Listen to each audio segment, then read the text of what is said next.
We were studying last Sunday the first few verses of chapter 5 of the Gita,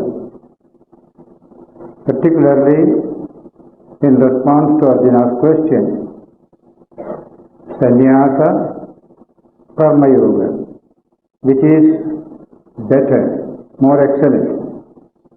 And in clear words, Krishna said, Karma Yoga is better than Karma Sannyasa. Giving up all action is not as excellent as doing action in a spirit of yoga. That's called Karma Yoga. So last Sunday we studied this verse, the verse number 5. Yat Sankhya Prapyate Sthanam Tat Yogairapi Gamyate Ekam Sankhya Cha Yogam Cha Yap Pashyati Sapashyati. Whatever high state one achieves through Sankhya Yoga by renouncing all actions, simply sitting in meditation and realizing the Atman. Whatever state that Sankhya Yogi attains is attained by the Karma Yogi also. Yat Sankhya Prapyate Sthanam Tat Yogairapi Gamyate. Even with the yoga you can attain it. Then comes the wonderful statement, Ekam Sankhya Cha Yogam Cha Yap Pashyati Sapashyati. Yoga and Sankhya are one and the same. The renunciation of action and trying to get samadhi in some cave or mountain, doing actions in society in a spirit of yoga, detachment and spirit of service and dedication. Both these are the same. They lead you to the same goal. What a beautiful idea. This is the central stress in the Gita. In no other book you will find this clarification and this lifting up the ordinary human life to such high level that the highest spirituality you can have here and now, in the midst of work, in the midst of struggle, but with the mind attuned to that yoga attitude. That is the stress that is going on here. In the Srimad Bhagavatam, there occurs this verse, very interesting. Vanepi dosha prabhavanti raginam griheshu sarvendriya nigrahas tapaha. Even in the forest, if a man has got sensory cravings, he will have trouble to live a spiritual life. Vanepi dosha prabhavanti raginam. Men of attachment, sensory attachment, will find terrible problems even when they go to the forest to live there in meditation. But griheshu sarvendriya nigrahas tapaha. If you remain at home and you are disciplining your sense organs, trying to live that life of Karma Yoga, that is supreme tapas, real austerity, real spiritual practice. Then, akusthite karmaniya pravartate nivartaragasya griham tapovanam. A very definite statement Bhagavata gives here. Those who are engaged in blameless deeds, akusthite karmani yes, pravartate, nivartaragasya, those who are free from this kind of sensory attachment, griham tapovanam, his own home becomes a forest of austerity. A forest where you perform your austerity. Tapovanam means that you go to Rishikesh, you go to Uttarakanshi, have a full kutia, you have started your life in a tapovana. You can have it here. Nivartaragasya griham tapovanam. This griham, the home, becomes a tapovana. Transform it into a tapovana. This tremendous emphasis on not where you stay, but how do you train your mind? How do you shape it? You can do it here or you can do it there. In fact, when you do it here, it is more successful because in the midst of challenges, you are strengthening the mind.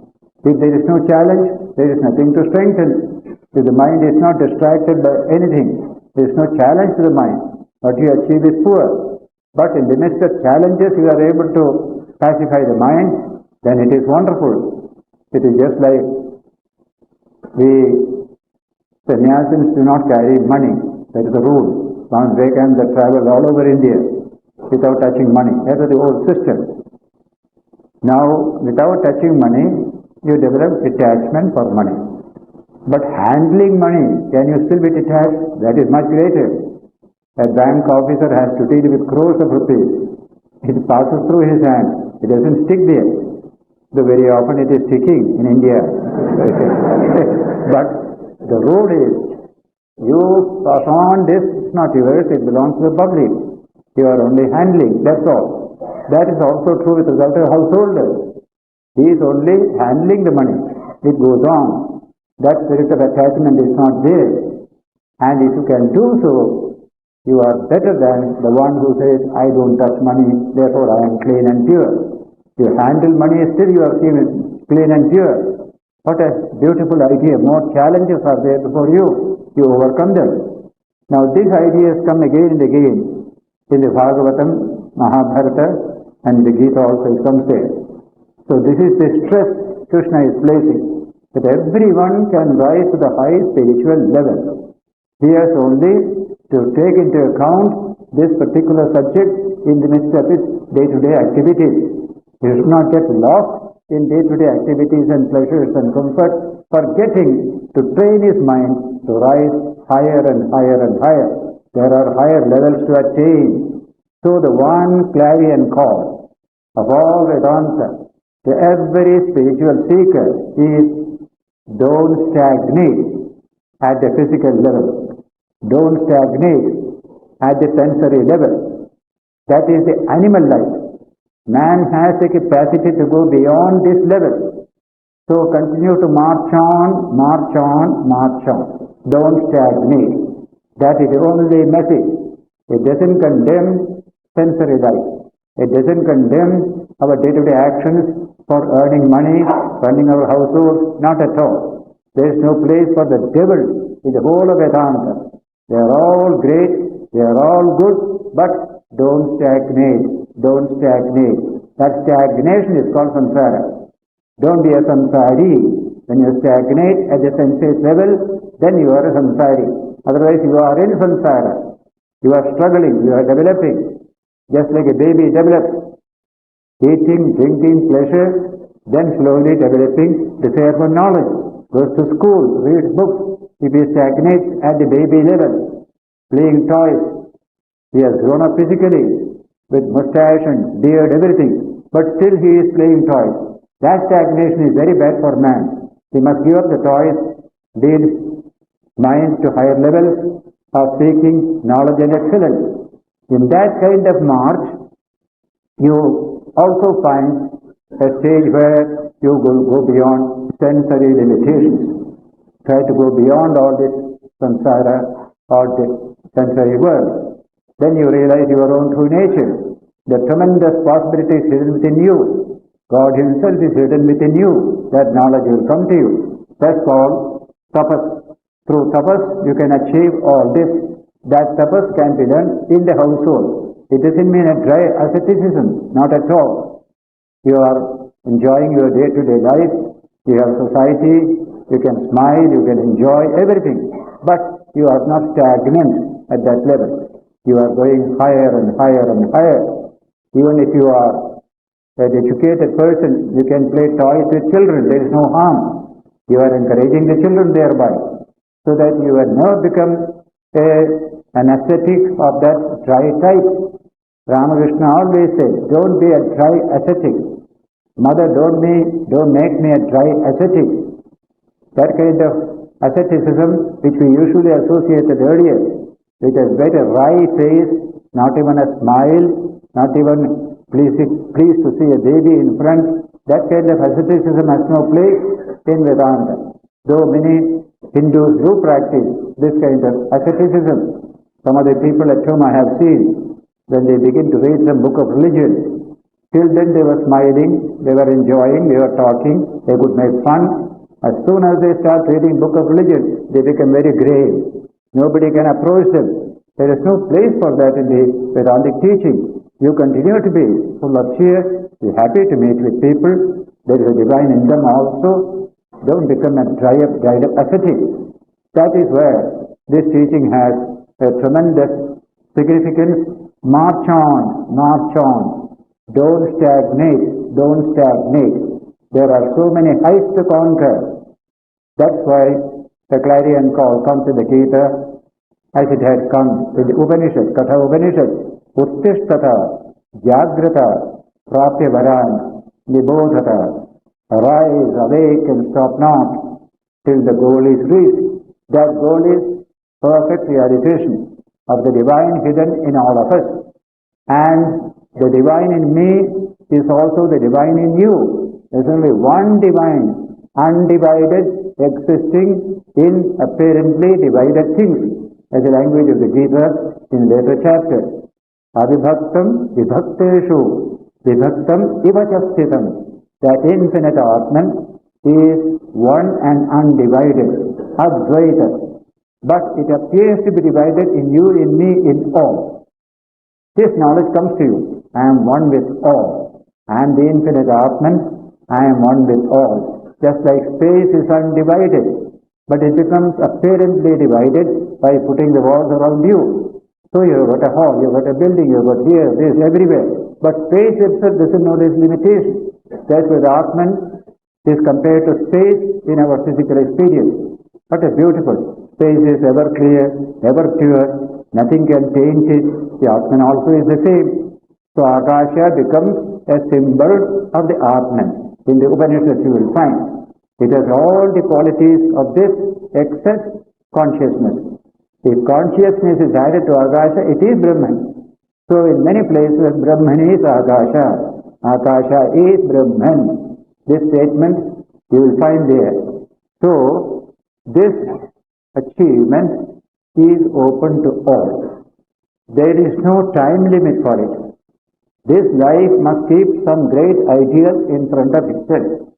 We have lesser ideals, short-term ideals, long-term ideals. Just like in your economic development of India, we have a 5-year plan. Only 5 years. But you must also have a 500-year plan. The mere 5-year plan won't do. This is a short-term plan. There's a long, what type of man that is coming out of all these plans? To ask a question, is he going to be selfish, money mad, corrupt, evil? Then its 5-year plans will be dangerous for any nation. What we want is decent human beings. We have got ethical values, moral values, who love other people, who try to lift up the common people. That is a long-range plan. These are all political plans of 5 years. So they must have always a long-range plan and a short-range plan. In human life, short range is, of course, I must marry, settle down, earn money, rear a family, get a good fame and name. That's quite natural. Jung, psychologist of Zurich, I have referred to him before, refers to this level of life is called achievement. What have you achieved in life? People will ask you, you say, yes, I achieved this, achieved that. There's a biodata, so many achievements are there. Beautiful. That is necessary. But at one time you will see these achievements are nothing. They only get you a little praise from the world. But what have you become? That's a bigger thing. Achievement is one thing, becoming is something else. What have you realized within yourself? Have you gone beyond the genetic limitation? Have you realized your own infinite spiritual nature? Can you feel your oneness with all people? That comes from high spiritual development. So that is called culture or personality by Jung. This is achievement, that is personality. Don't stay only at the level of achievement. You are still in the control of the genetic system. But it's only in this sphere of personality and culture you go beyond the limitations of your genetic system. You are only an instrument of nature when you have achievement. Suppose you have got 5 children. What did you do? I have achieved. I have got 2, 3, 4, 5 children. They are fine. But you are only an instrument of nature in that particular field. It is nature does it through you. You are only an instrument, nothing else. This is a wonderful idea, and Jung especially stresses it. We have stressed it in our literature. In all the things that we are doing in the world of achievement, we are essentially an instrument of nature. We have not realized our own true nature, our own spiritual freedom thereby. Therefore, rise from achievement to culture or personality. These are the words he uses, and more or less the same here, that at some time or the other we must be able to say, I am free from this genetic limitation, this sensory limitation. I am truly free. I am truly free. Without the act, that is your true nature. You are not a mere instrument of nature. You are free. That is your true nature. Now that is the subject that is going on all through this Gita. And the Gita says it is a birthright of one and all over the world, everywhere. The human being has this capacity. Nature has given him or her this organic capacity. Nobody is condemned. Nobody is going to lose the battle. Today or tomorrow, you will reach the end of this great struggle, this great adventure to become free here and now in this very world. You may have to pass through many births, doesn't matter, but I am on the way. What are these births? Just like you write a sentence, put a comma, put a semicolon, no full stop. Full stop is where everything ends. That is moksha, absolute spiritual freedom. Till then is a continuous march.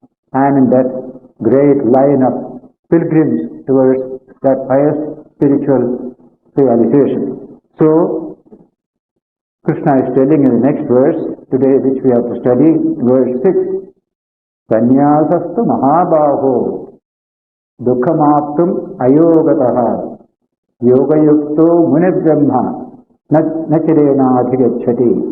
Real sannyasa, renunciation of action, cannot come without perfection in yoga, karma yoga. That is the language. Real sannyasa. Fake sannyasa you can have, but real sannyasa cannot come. Sannyasastha mahabaho dukkhamaptum. Difficult to achieve. Ayogataha. Has not been disciplined in yoga. First discipline in yoga. Then you will know how to renounce your actions. That renunciation will be a spiritual renunciation, not a physical renunciation. Sannyasastha mahabaho dukkhamaptum. Ayogataha. Ayogata means one who has no yoga training, who has not been established in the karma yoga, the spirit of dedication. Just like without fulfilling your citizenship responsibility, how can you have real sannyasa? You have left people, wife, women, children all at home, absolutely to themselves. You have run away, giving up all work, and you want to become a sannyasi. Is it possible? Discharge your responsibility first. You have taken all the pressure of life and not the responsibility and burden. You have responsibility to society.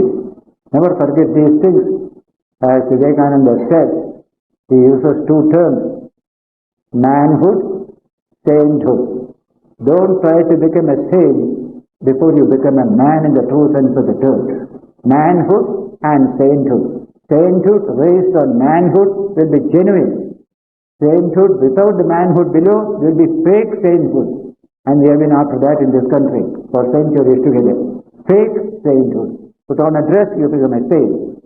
But here it is different. You have worked hard, you have struggled, developed high character, helped people.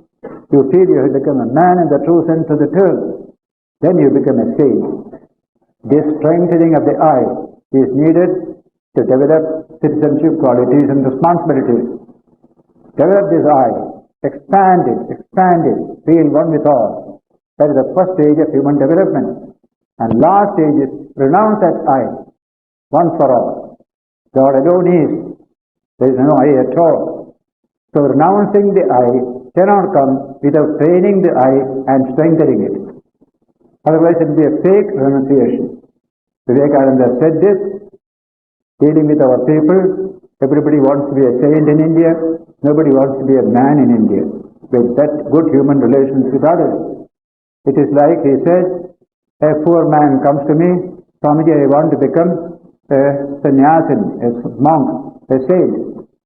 But what have you to renounce? You want to renounce everything to become a monk. What have you to renounce? Neither a good body, nor a trained mind, nor money in the pocket. What will you renounce? Have something to renounce. Renunciation means having something to renounce. When you have something to renounce, that renunciation is genuine. Therefore the language comes here. Sannyasastu mahabaho dukkhamaptum ayogataha. Without this training in yoga, karma yoga, high character efficiency, public spirit, spirit of service and dedication, all this is a good, wonderful chapter of human life. Without that, real sannyasa cannot come. Even sannyasa work will not be genuine without this achievement. That's what has harmed us in this country. We all want to be sannyasis. As Ramakrishna says, a man quarreled with his wife, suddenly disappeared next day. Man has gone. They were all worried, where has he gone? After 1 week, they got a letter from Benares. I have come to Benares to be a sadhu. Now I am coming back again to the house tomorrow. So I am not happy here. So much of sannyasa belongs to this category. Real sannyasa is so genuine. And sannyasa can be had here and now. You can be a living sannyasi. Next Yoga is going to tell us that. You will be a living, constant sannyasi at home. That possibility is there. Yoga Yukto, those who have well established themselves in yoga, Muni, that great thinking mind, Brahma na tirena adhigachati. Very soon he realizes Brahman. When he is well established in yoga, he is a Muni, he is a Mananashila, thinking person, talks less, thinks more. He is always busy with enriching his mind, his inner life, what Hume called development of personality. Remember, it's a psychological term. Very often we use the word personality for nice hair, oil is used, various beautiful things in the face and all that. That has nothing to do with this subject. That is only for our day-to-day life to show oneself good for others. Real personality development is within. A girl may be extremely beautiful physically, but if her mind is full of selfishness and greed and violence, where is beauty there? Where is personality there? The main thing is the mind. You evaluate a man in terms of his mind. That is the most important thing. Added to this, the physical beauty and perfection is there, all the better. Perfectly fine. So, he said, personality development is essential. Yoga Yukto Munir Brahma. When he has developed this Karma Yoga, that person who is a Muni, thinking person, Manana Shilo, what a beautiful idea, Manana Shilo, speaks less, thinks more. And what he speaks comes from that thinking. That's the nature of real speech. Weighty speech. Most speaking is absolutely light, without any worth in it. But great people speak a few words, contains profound meaning. Gandhiji was a man of few words. Though during his long life he has spoken volumes, but the man himself is a man of few words. Every word has meaning. There is great thought behind it. That's the nature of all great people. Those who speak less and talk more. In fact, the biggest change will come to India when we change our present situation for the last several centuries. Very talkative, so little thinking. That has been our quality. The most talkative nation in the world is our people. We have to get rid of this. We have to change the whole thing. We talk less, but think more. The mind is developing richer and richer. Yoga Yukto Muni Brahma Nachirena Very soon, Brahma adhigacchati. He realizes Brahman. That is the promise given here in Bhasa. Bhasa was a great poet like Kalidasa. In his book Abhimara, in chapter 5 and 5, chapter 5, verse 5, there is a very beautiful verse. Morkhasya prajnasya cha karyayoge samatvam abhyeti tanuhu na buddhihi.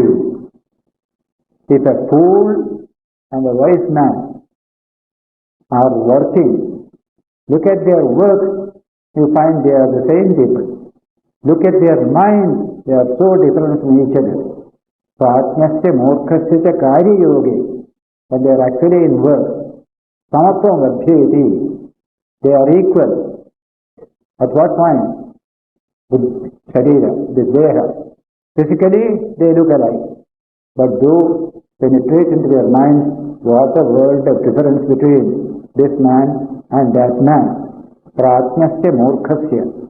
Both are working. Just like Gandhi was spinning, Kabir was spinning, and some others are spinning. Spinning is common, but the mind behind is so different between the people concerned.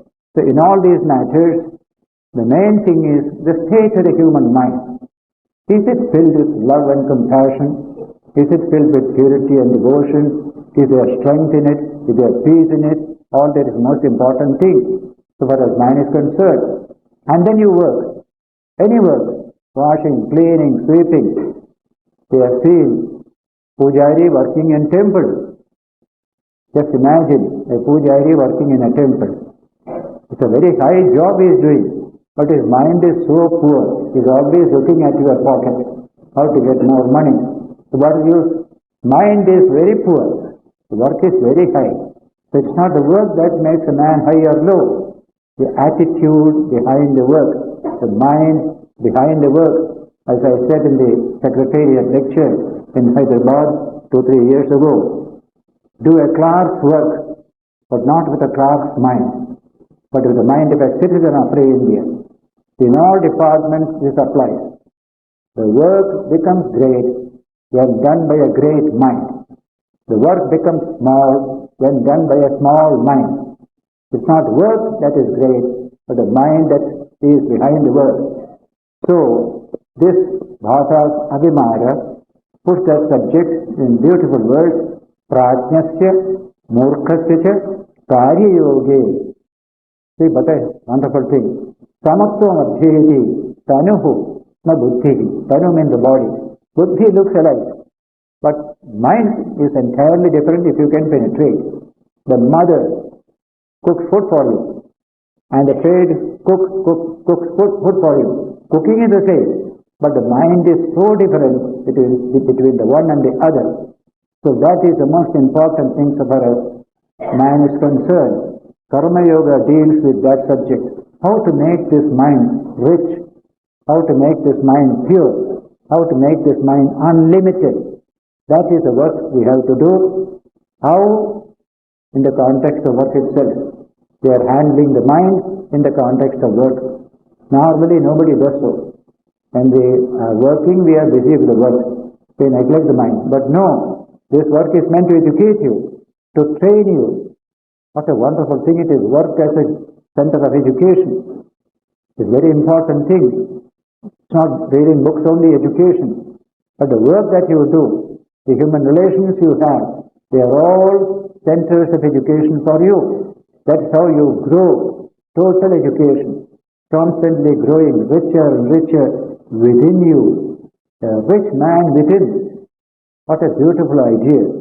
So he said, Yoga yukto munir brahma nachirena adhigacchati. Very soon he realizes Brahman through this kind of training and discipline. A turns mark that it is meant for all. For children, for grown-ups, for people in east or west, atheist, agnostic, religious people, for all. This subject is not meant for any particular group of people. It is for all. As a human being, How do you grow? How do you bring out the possibilities hidden within you? That subject must agitate your mind. Then turn to the Gita and you will find the answer. You find the guidance. This is the way. This is the way. Turn your life situation into a tremendous all-round education for yourself. Physical, intellectual, spiritual and social. All education will come to you, provided you know how to manipulate your work situation, your life situation. Let not situation manipulate you. You manipulate your life and work situation. Then only you are free. Otherwise you are an animal. An animal never manipulates its life situation. Life situation manipulates the animal. The bull is yoked to the plough. What has he to do? He goes on working till somebody stops it, comes back, takes a little straw and water and goes to rest. That's what you find the bull doing. In the case of man, he does all this, but he does something more. He is training his mind. He is shaping his inner life, making it richer, richer, richer, going deeper and deeper to realize his own infinite nature. That is how a bigger man comes out of the given man. We have to build up our higher personality on the given personality. That is what true education means, which is not confined to school and college or institution, but life itself is the center for that education. British poet Wordsworth has said, unless we erect ourselves above ourselves, how poor a thing is man. That is the real teaching of the Gita. You erect yourself above yourself. It is a raw product. You have to process it and something beautiful will come out of it. This human body-mind complex, when we are young, it is a raw material. You have to transform it.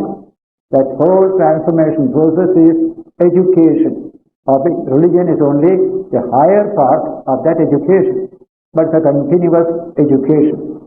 That is everybody's privilege and responsibility. If he neglects it, remains stagnant at a very low level, at the animal level, it is a matter of tragedy. Nothing greater than that. All tragedies come from that kind of life. In all literature you can find tragedy centered on man who has become stagnant at the organic level. That should not be. Break through it. Try to expand, grow. The word expansion, growth, Sanskrit we call it vikasa, atma vikasa. Have you grown? Have you expanded? That's the question we have to ask. Physical expansion, strength of body, and then mind expansion, strength of knowledge, and spiritual expansion. Realizing our own infinite nature, feeling one with all.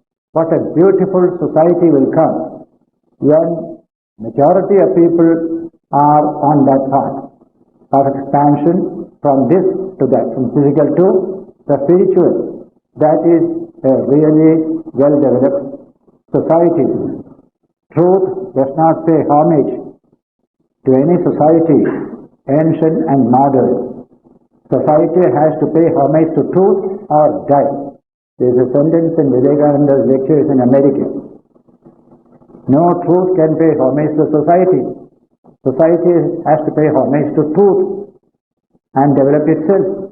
Otherwise, it will die. That is the statement there. The man has to discover this is the truth of life. This is the truth towards which life is to be directed.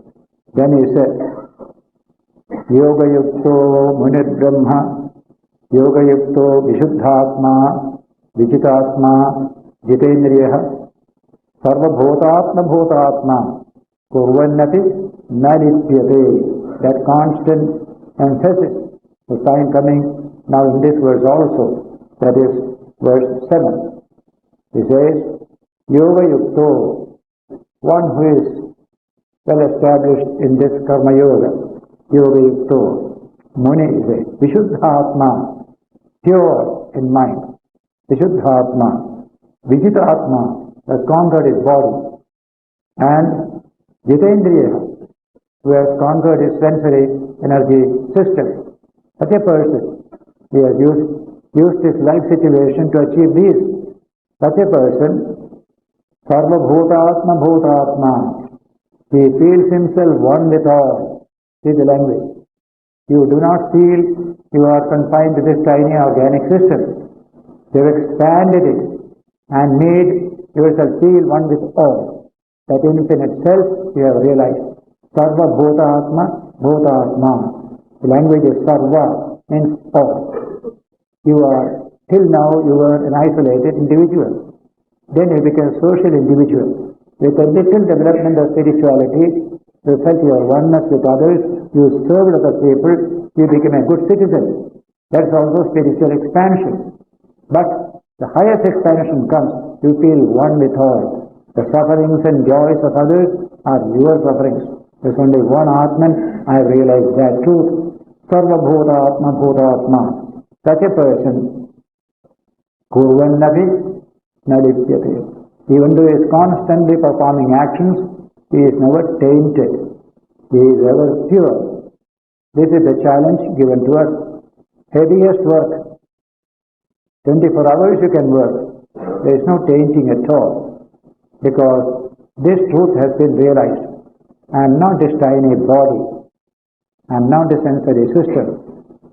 They are all connected with this particular individuality of mind.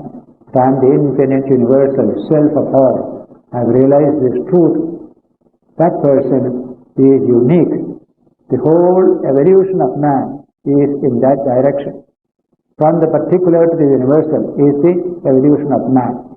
A baby begins its life with completely identifying with its body. It cannot think of anything else. It wants to protect its body. It wants to get the warmth of the mother's body and the touch of the skin of the mother's body. Skin touch is very important for a baby, for security, for development. For a baby it is quite alright, but it should not remain a baby. As it grows, it knows how to detach itself, how to grow, how to respect other people, how to serve them. All these expansions come. What's the nature of that expansion? Psychic expansion. Actually, it's a spiritual expansion through psychic expansion. Expansion has taken place. A good citizen has spiritually expanded. The suffering of my fellow countrymen, I also feel I am there to go and help him. That's called citizenship in the narrow nationalistic sense.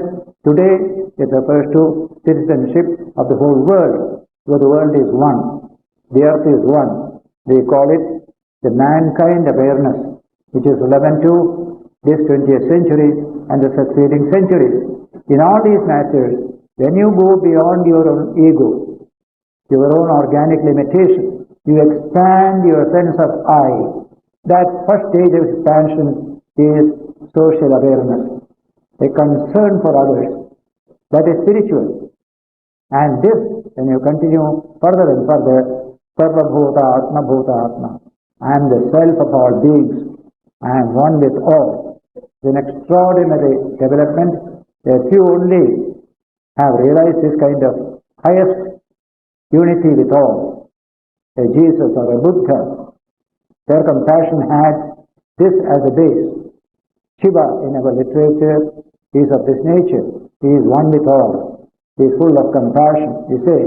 And so, Sarva Bhutatma Bhutatma Kurvanyati Naripyate. When you are going in that direction, more and more you will feel work is there, but no attachment is there. No taint is there. Mind is clean, mind is pure. That is how you will experience more and more of this as you proceed in this direction. Then, this is in detail explained.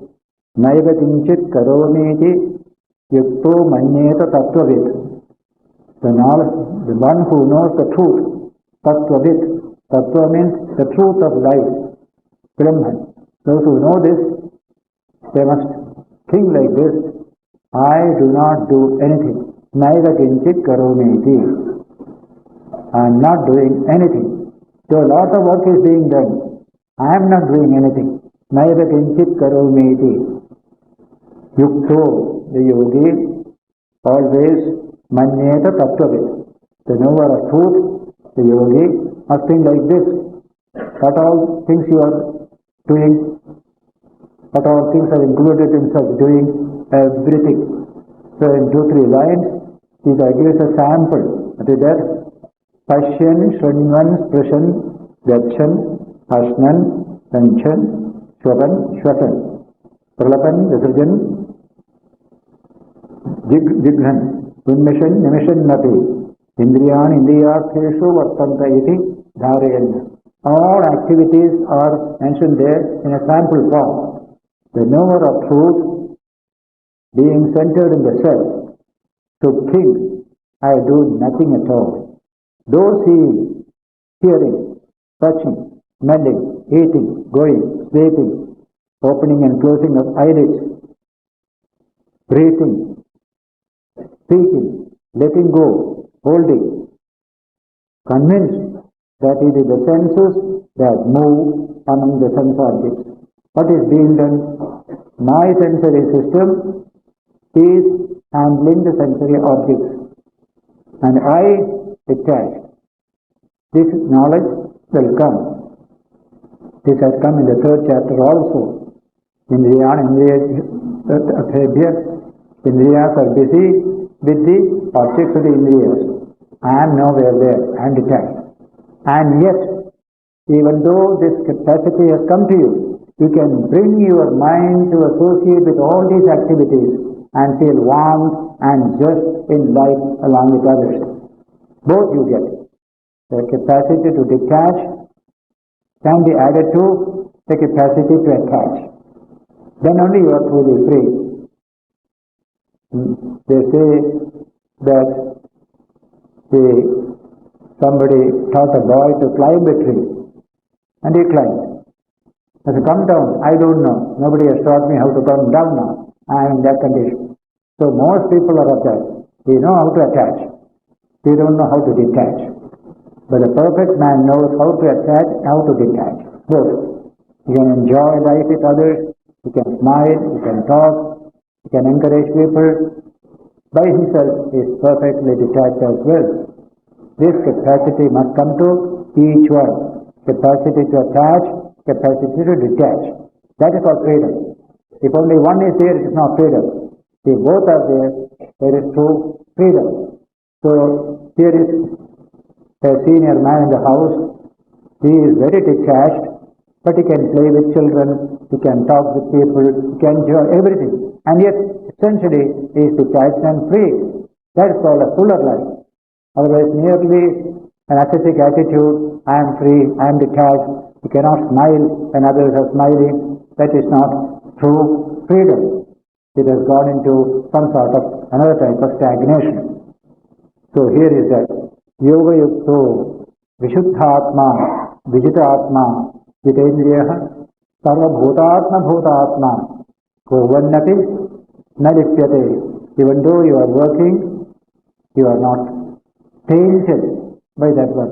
Lebana means tainting.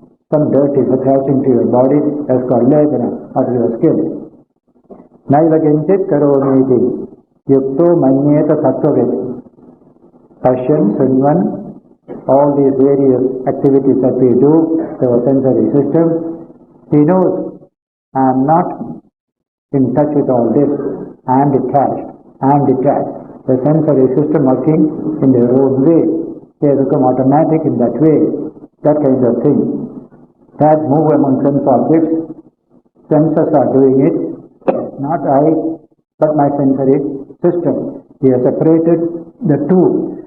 That is great sense of freedom. We begin our spiritual growth from that level. The capacity to detach from the sensory system. No animal can do it. Not a single animal, including a chimpanzee, can do this work. But only a man can do. And because man developed that capacity even a little, he is able to dominate animals also. This is the neurology text, once I refer to it. Capacity for image making, imagination. Before you act, you can picture to your mind the situation and the action. And you can change one action to another in imagination before you actually act externally. This capacity only man has. No animal has got it.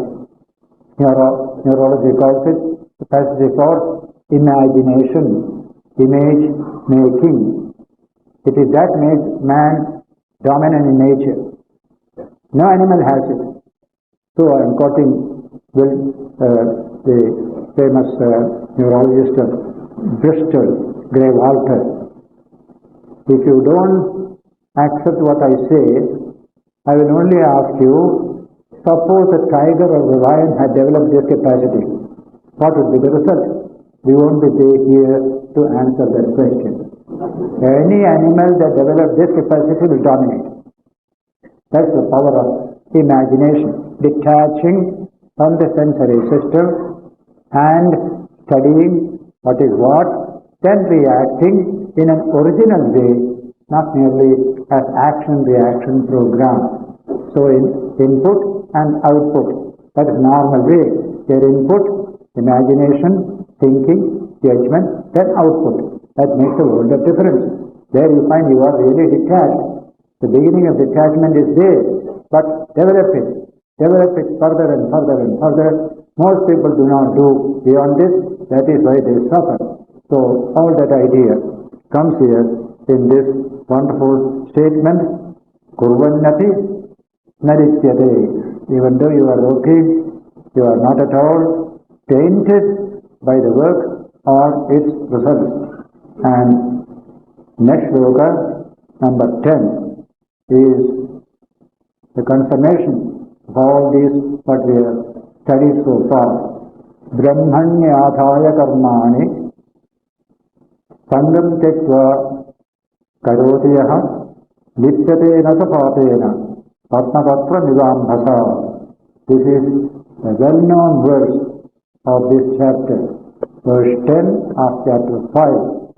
Brahmanyadhaya karmani. All our actions we offer to Brahman. In that 24th sloka or 4th chapter, we have said, which we use during meals as a prayer, Brahmarpanam Brahmahavi, Brahmatmao Brahmanahutam, Brahmaivatena Gantavyam, Brahmakarma Samadhina. Everything is Brahman. The offering, the fire, the man who offers, the result of the offering, everything is Brahman. That is what he has said there.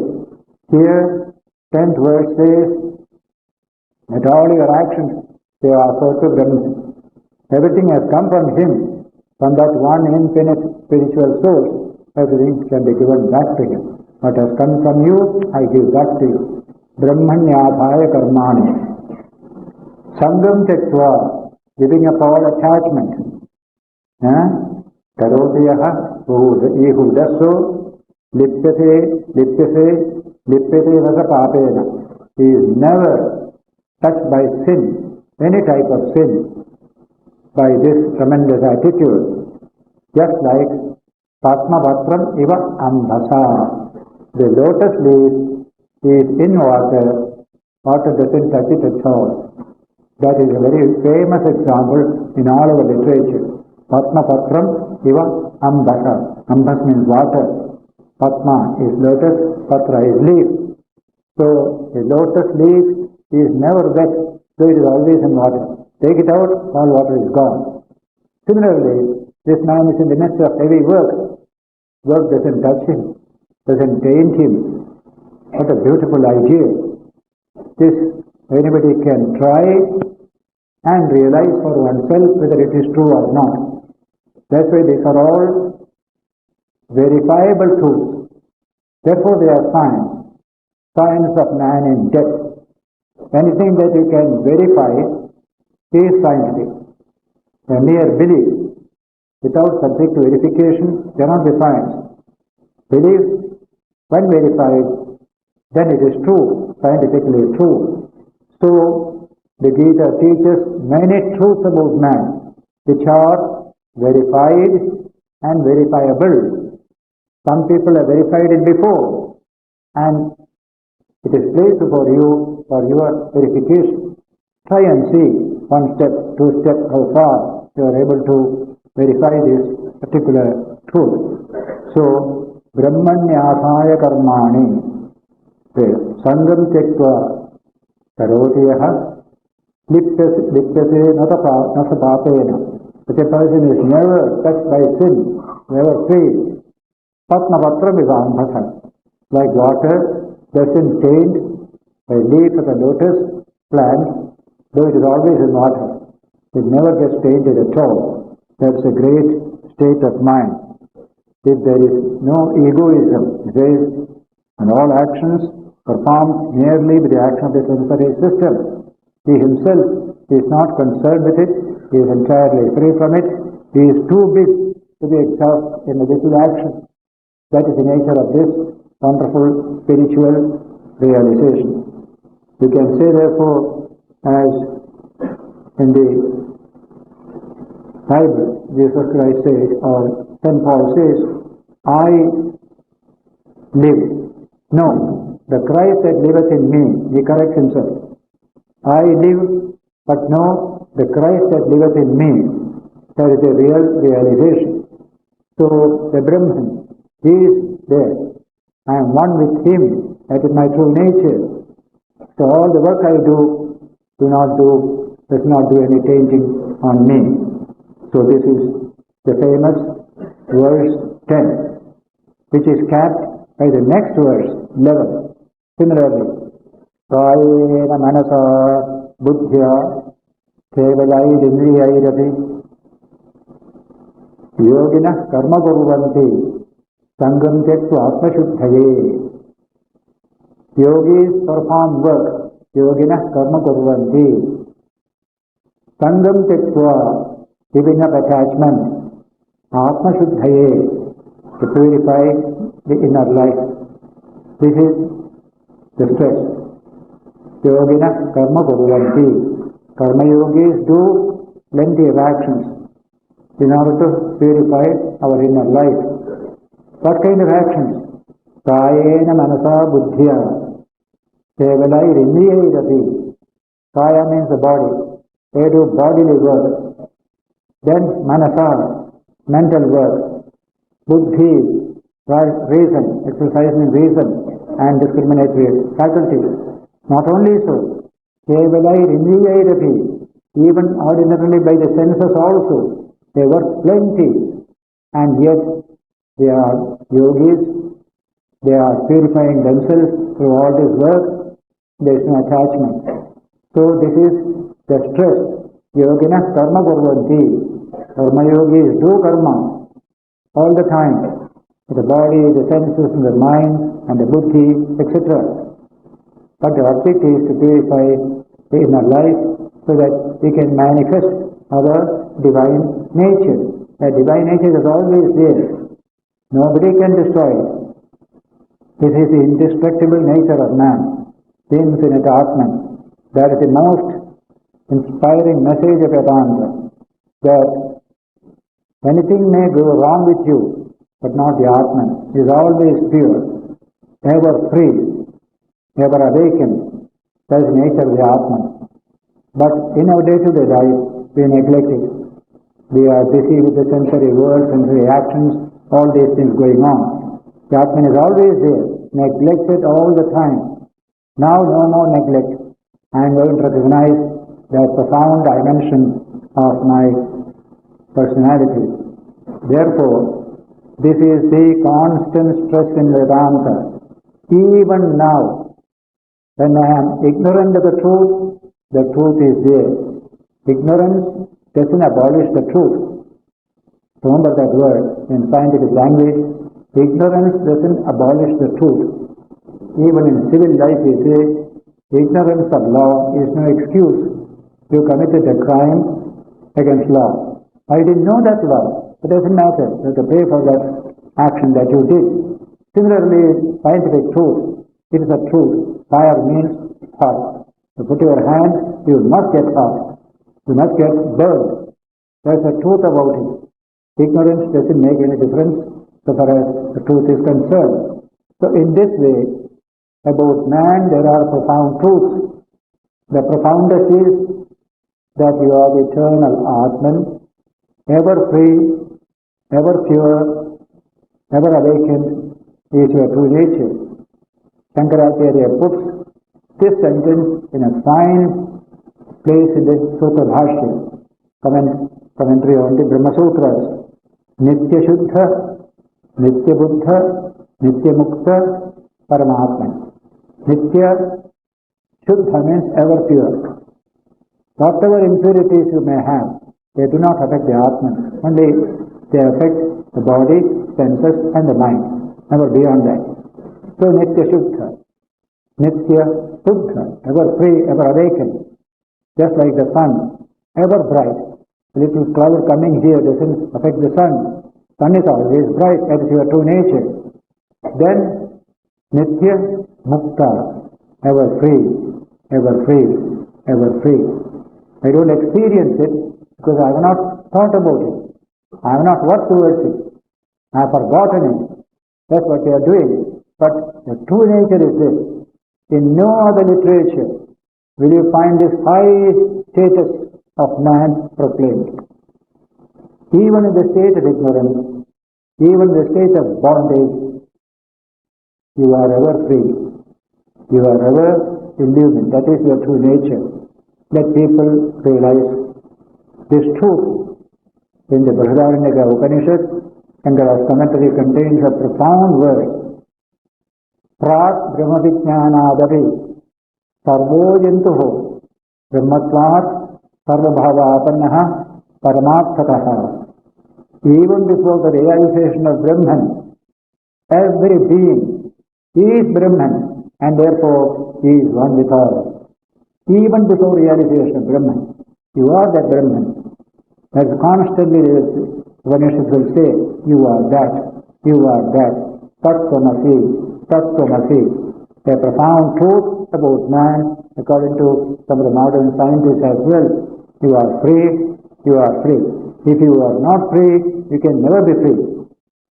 See, you can't become what you are not. What is not you, you cannot get back. Because you are free, you can become free. You have only forgotten it, only neglected it.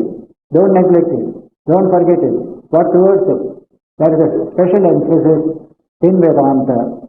And in Vedanta alone you will find this tremendous statement. I am essentially free. In the end of the third chapter, in the last 7 verses, we studied this subject where evil and sin affect only the body, the senses and the mind, never the Atman. And so try to touch the Atman, try to manifest the divine power there, overcome this evil that has afflicted your body, mind and sensory system. That salvation is built into yourself. You need not depend upon anybody else for that salvation. If there is infection in the body, you can correct it by treatment. The infection of the senses also you can correct. The infection of the mind is also possible but more difficult. But one infection will never come. Your in itself, yourself, is never infected. Because there is one focus in you which is free from all infection, you can destroy all this infection outside. Evam buddhe param buddha. The last verse said in the 3rd chapter. Evam buddhe param buddha. Samsabhyatmanam atmana. Yeheshatrum mahabaho kamarupam durasadam.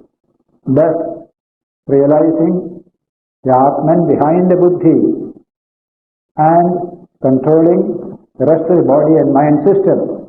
Overcome this infection that has come to you, this sin, this crime, this tendency. Very difficult to satisfy them. They are like fire. Put more fuel, more inflaming. That's the nature of that evil. That has got hold of you. But overcome them because you are free in your innermost self. Hold that. Bring the power of that spiritual strength to overcome this. This is the great message given in the 3rd chapter, dealing with crime and sin by man and how to overcome that problem. So in this chapter, we have seen that with the mind, with the senses, with the body, great sages do work. The Karma Yogi does the work, but he does it to purify himself so that this Atman can find manifestation. Now it is absolutely hidden, it is not at all known to me, but it will find manifestation more and more. It is just simply a cover. I just cover the face, you cannot see me, I cannot see you. And if it is a thick cover, it is more difficult. A thin cover, easier. Thinnest cover, at least some glimpse you can get. Opaque, transparent, translucent cover. That is a cover that is covering us from the Atman. Tamasic, Rajasic, Sattvic natures. Develop a little more of Sattva. This knowledge will come to you much more easily. So Vivekananda defines religion as the manifestation of the divinity already in man. There is already the divinity. They are essentially divine, but it is not manifest. There is fire in a matchstick, but it is not manifest. Touch it, it is cold. But strike it, fire comes out. But the matchstick must be dry. If it is wet, any amount of striking will not bring out the fire. So certain conditions are to be satisfied for the divine to manifest itself. Those conditions are Krishna is telling here. Therefore, it is the privilege of every human being to manifest this divine within. That is the sole purpose of religion. Man realizes his own true nature, manifests it, and lives a life based upon that realization.